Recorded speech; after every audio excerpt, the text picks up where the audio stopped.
Yo guys, Josh here, and today I'm going to bring you a tutorial on OBS. I made one in 2014, a long time ago, and I thought I was on Twitch for a long time then, but I'm still there, and I've been there forever, and I have messed around with OBS settings for about 3 or 2 years now, and I'm going to show you how to set them up and how I set them up, and you can see for yourself if they're good, and if they're not, then I apologize in advance.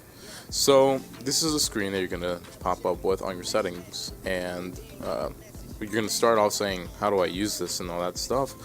And I'm gonna start with the most important stuff, and then I'm gonna end with the stuff that you need the least.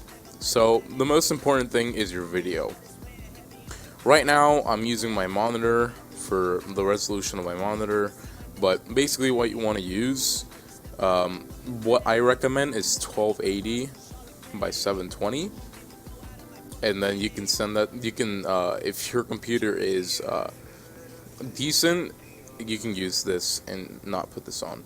If your computer is running really slow, then go for downscale to 1.50, and that will definitely improve your how you record if you have a bad computer. But if someone has like a good computer, just leave it at 0. Here's also a big part of having a good computer and a bad computer. If you have a good computer, use 60 FPS and see how it goes. If you have like an i7 core processor or a GTX 960 or a 770 or something like that, leave it at 60. But if you have something like a 610 or such, then use a 30 FPS. And this is what it's going to look like once that happens, and this is what it looks like when you have like a bad computer. But if you have a normal computer or a good computer, then I'm gonna put it at 60 and leave it like that. I would recommend to disable arrow if you have the option to disable it. If you can't, that's perfectly okay. Some laptops I know can't do that, and that's perfectly fine. It won't affect your streaming, but I just personally use it. So let's go to the next settings. Next settings are the encoding. The encoding tab is also important, but it's not as important as a video, but it's still really important. What I do is I put CBR on, CBR padding, and use custom buffer size.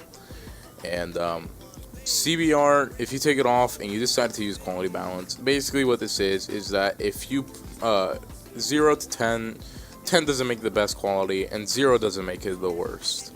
Basically what it is that if you play an action game with a lot of movement, you probably want to use 8.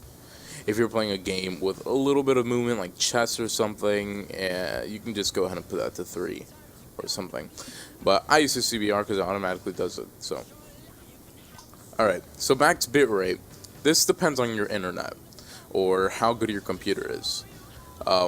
If you have good internet, like 25 up or 20 up, then I would recommend using 2500 or to 3000. If you have okay internet like 10 and below, then I would recommend 1500 or 1000. It won't look up to par as in the other videos, but it's still gonna look decent. For buffer size, I just leave it to 1000 and I stream perfectly fine with it. I think that should work with everyone, but who knows. Bitrate. This is audio bitrate, and I put mine to 320 because I like my mic is not that good, so I like to leave it as something a little bit more better for me, so you guys can hear me clearer and it sounds really professional, and I prefer that. Then we're gonna go to advanced. In advanced, it all depends on your computer. I don't use these settings personally. I use normal, and then I go to main.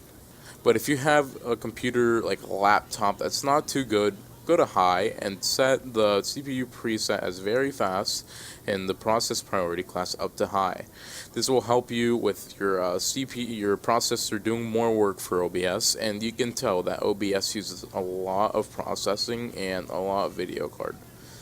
And I recommend you to use that if you have not the best computer.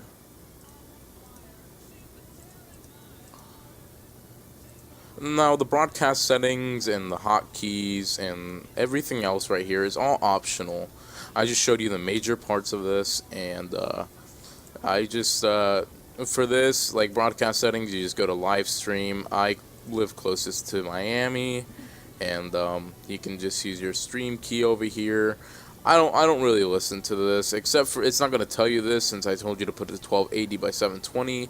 But since I'm recording on a monitor that's alright, then it's kind of big, and I have to do this for the tutorial. Then I'm going to be using this, but you're going to have to set it to 1280 by 720. That's all of the tutorial, guys. I hope you guys really enjoy it. I hope I helped you with stuff, and if you have any questions about this tutorial, make sure to comment below. Yeah, Josh here, and hopefully I helped you. Have a good day, guys. See you next time.